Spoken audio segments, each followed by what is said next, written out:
بسم الله الرحمن الرحيم.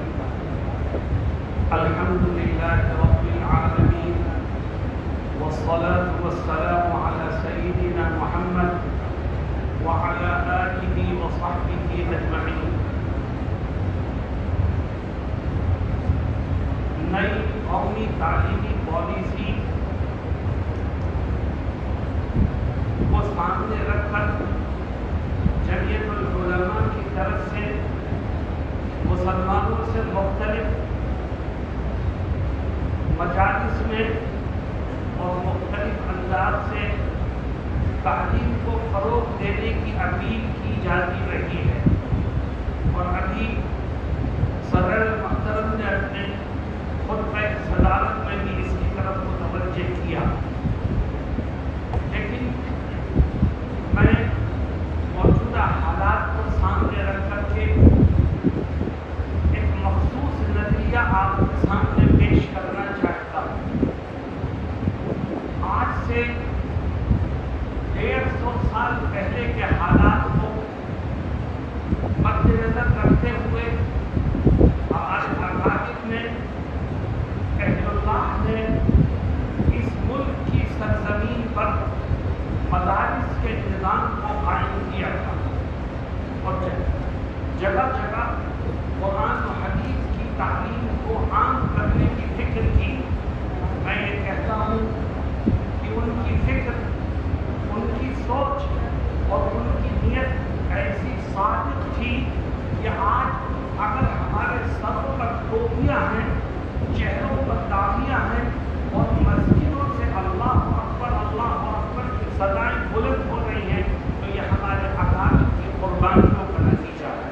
اور انشاءاللہ ان کی قربانیوں کا یہ نتیجہ مسلسل نسل بعد نسل منتقل ہوتا رہے گا، اور اسلام کی، دین کی، ایمان کی حفاظت کے جو قلعے انہوں نے قائم کیے ہیں انشاءاللہ ہم ترقی پاتے رہیں گے. اب مسئلہ ہے عصری علوم کا، کہ عصری علوم کو کس طرح سے امت کے درمیان عام کیا جائے. بہت سے گروپ اور بہت سی تنظیمیں اس کام کو لے کے کھڑی ہوئی ہیں، اور کچھ لوگ وہ ہیں جن کو ہمارے اکابر کی تائیدات بھی حاصل ہیں. لیکن میں ایک بات کہنا چاہتا ہوں کہ اہل مدارس اپنے ذہن و دماغ میں یہ بٹھائیں کہ عصری علوم کو عام کرنے کی ہر وہ شکل کہ جس کے نتیجے میں مدارس کا کردار، مدارس کا نظام اور مدارس کا نصاب مجروح ہوتا ہو، اس طریقے سے ہمیں اپنے دامن کو بچا کر کے آگے بڑھنا ہے.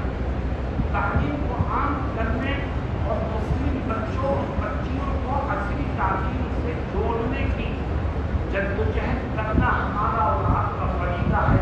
لیکن اس میں چند باتیں دھیان میں رکھنی ہیں.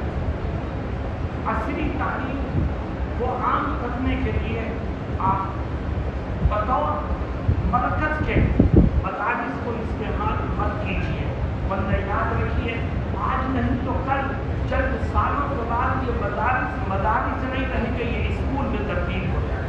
اور یہ مدارس ہمارا بہت بڑا سرمایہ ہے، ہمارے اکابر کے ذریعے یہ امانت ہمارے ہاتھوں میں آئی ہے. اگر ان کو ضائع کرنے والے ہم بنیں گے تو یاد رکھیے کل قیامت کے دن ہم جواب دہ ہوں گے اور اپنے اکابر کا سامنا کرنے میں ہم ناکام رہیں گے. مدارس کے تحفظ کے ساتھ مدارس کے نصاب اور نظام کو بچاتے ہوئے ہمیں عصری تعلیم کو عام کرنے کی فکر کرنی ہے.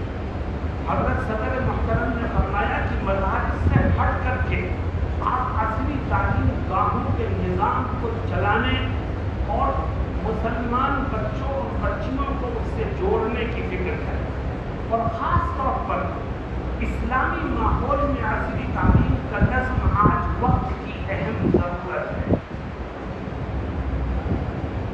ہم بہت سے لوگوں سے متاثر ہوتے ہیں، اور کچھ گروپ ایسے چل رہے ہیں کہ جن کے لیے عصری تعلیم کو عام کرنے کی نیت سے ہم نے مدرسوں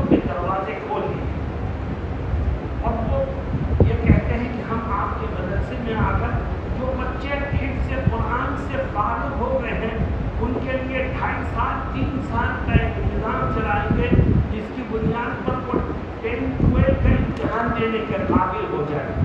میں کہتا ہوں کہ اگر اس نظام کو مدرسے میں آپ چلائیں گے تو یاد رکھیے جو بچے حفظ سے فارغ ہو کر کے 10-12 کی تیاری کے لیے مدرسے میں رہ کر کے پڑھیں گے تو وہ 12 کا امتحان دینے کے بعد مدارس کے نصاب اور نظام سے جڑ کر کے علم دین حاصل کرنے کے لیے تیار ہوں گے تو کیسے ہوں گے, اور ان کو دیکھا دیکھی مدرسے کے نظام کو آپ باقی رکھنے میں کیسے کامیاب ہوں گے, اور دوسرے بچوں کو رقص نظامی کی طرف راغب کرنا یہ آپ کے لیے ایک ایسا مسئلہ بن جائے گا کہ جس کی وجہ سے مدارس کو بچانا آپ کے لیے مشکل ہوگا.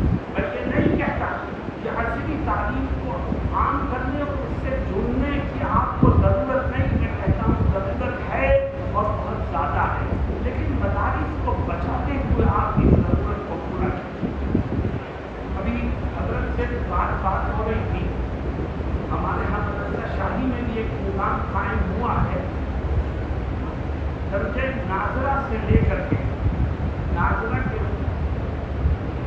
2 سال, حفظ کے 4 سال اور فارسی کا 1 سال یا 2 سال نظام یہ قائم ہوا ہے کہ ناظرے سے لے کر کے فارسی کا سال مکمل ہونے تک بچے کو 12 کروا دے تاکہ وہ جب عربی اول میں پہنچے تو علوم عصریہ کے نظام سے وہ فارغ ہو گیا اور صرف عربی درجات کے نظام کو اور درس نظام کو پڑھنے کی وقت اس کو مل جائے.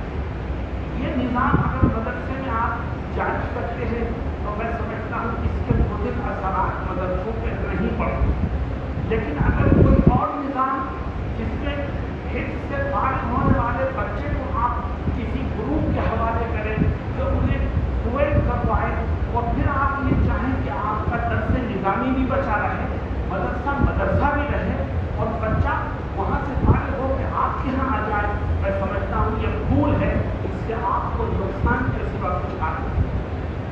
اس لیے آپ مدارس کے تحفظ کو سامنے رکھتے ہوئے قدم بڑھائیں.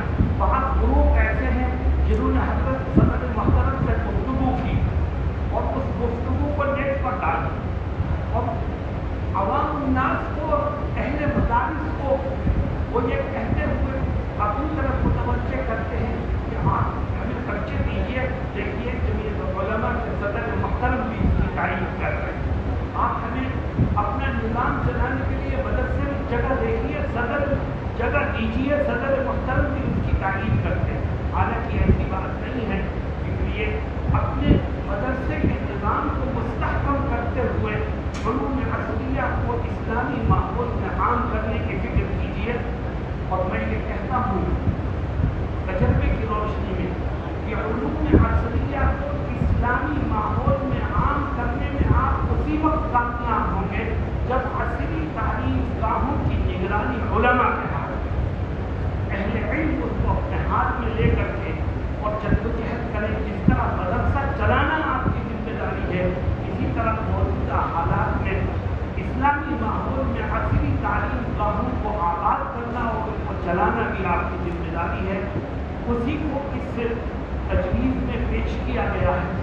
میں یہ چاہوں گا کہ تجویز کے الفاظ آپ سنیں اور اس پر عمل کی کوشش کریں. یہ جذبہ لے کے جائیں گے, انشاءاللہ ہم اس کی طرف متوجہ ہوں گے اور کامیابی کی دہلیز تک اس کو پہنچائیں گے. نئی قومی تعلیمی پالیسی سے متعلق تجویز, مرکزی کابینہ نے 19 جولائی 2020 کو نئی تعلیمی پالیسی 2020 کے نام سے منظوری دی ہے. نئی تعلیمی پالیسی کو منظوری دی ہے جو تقریباً 65 صفحات پر مشتمل ہے. نئی تعلیمی پالیسی کے ذریعے حکومت ہندو احیا پرستی کو فروغ دینا چاہتی ہے. ہندو مذہبی روایات, تہذیب و ثقافت اداروں میں داخل کر کے جمہوریت و مساوات کے تصور کو نکال باہر کرنا چاہتی ہے.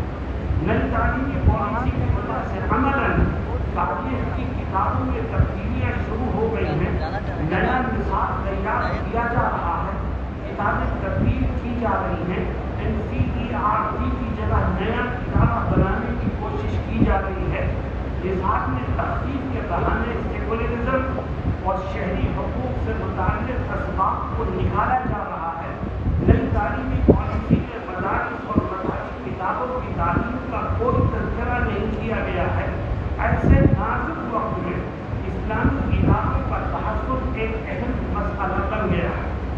جمعیت علماء ہند کی مجلس منتظمہ کا یہ اجلاس مطالبہ کرتا ہے کہ مدارس اسلامیہ میں درس نظامی کے تحفظ کے ساتھ ساتھ عصری تعلیم کا ایسا نظم ہو کہ طالب علم میزان تک یعنی عربی اول تک پہنچتے پہنچتے 10ویں یا 12ویں سے فارغ ہو چکا. 12ویں کہیے 10ویں چھوڑ دیجیے گا تاکہ درس نظامی کی بنیادی تعلیم متاثر نہ ہو. یہ سب سے اہم پہلو ہے اس تجویز کا. اگر آپ عصری تعلیم کے نظام کو مدرسے میں قائم کریں اور درس نظامی کے تحفظ کا آپ کے پاس کوئی بندوبست نہیں ہے تو یاد رکھیے یہ وہ خسارہ ہے جو عصری تعلیم کے خسارے سے بڑھ کر ہے.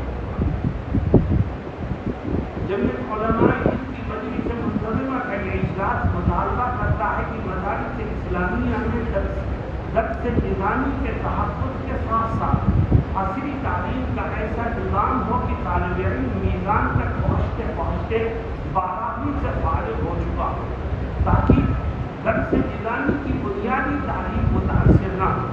اسکول کی عمارت مدرسے سے الگ بنائی جائے.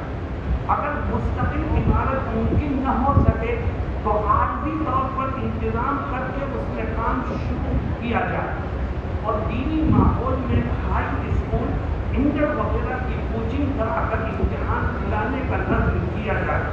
پرائمری شعبے کو جونیئر ہائی اسکول تک پڑھایا جائے. اردو دینیات کے ساتھ انگلش، میتھ، ہندی اور سائنس کی NCERT کے مطابق کتابیں نصاب میں داخل کی جائیں. سوسائٹی یا ٹرسٹ بنا کر رجسٹریشن کرایا جائے اور سالانہ حساب CA کے ذریعے آڈٹ کرا کر صاف اور شفاف رکھا جائے. ایک گروپ ہے جس نے ایک نظام چلایا ہے حفظ القرآن پلس کا اور وہ یہ کہتے ہیں کہ جو بچے حافظ ہو چکے ہیں ہم ان کو 12 کروائیں. میری ان سے گفتگو ہوئی. میں نے کہا آپ یہ کیوں کہتے ہیں کہ جنہوں نے حفظ کر لیا ہم ان کو 12 کروائیں گے؟ جن مدرسوں میں انہوں نے حفظ کرایا وہ اپنی پونجی آپ کو کیوں دیں گے؟ کیوں اپنے مدرسوں کو اداروں کو خالی کر کے بچے آپ کے حوالے کریں اور آپ دین سے کیوں ان کو دور کرنا چاہیں؟ کہنے میں پھر کیا کہیں؟ میں نے کہا آپ یوں کہیں کہ وہ حافظ بچے جو حفظ کے بعد تعلیم چھوڑ چکے ہیں ان کو ہم 12 کر پائیں گے. اس طرح سے آپ اپنے نظام کو قائم کرنے میں بھی کامیاب ہوں گے اور مدارس کے